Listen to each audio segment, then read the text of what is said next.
Umholi we-DA uSteenhuisen uthi unalo iqhinga elingaketula i-ANC futhi uthi ukholwa ukuthi iNingizimu Afrika ingaba izwe elingcono uma ingabuswa i-DA.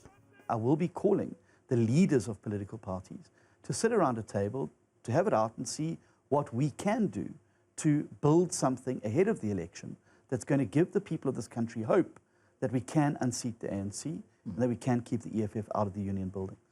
Ubuholi be-DA obuqokwe ngempela-sonto buqubule omkhulu umsindo ezinkundleni zokuxhumana.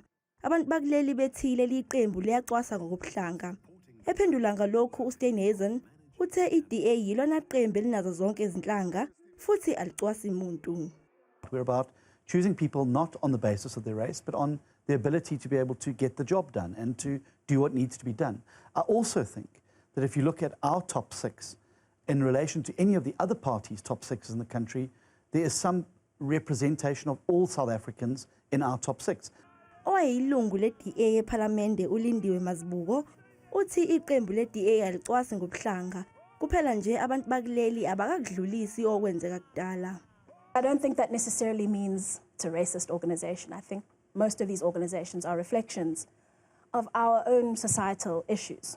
uSteenhuisen uqokwe njengomholi we-DA ihlandla lesibili ehlula udokotela Umholi enqungqutheleni yokukhetha ubuholi nokudingida inqubomgomo yeqembu ebibanjwe eMidrand eGoli ngempela-sonto.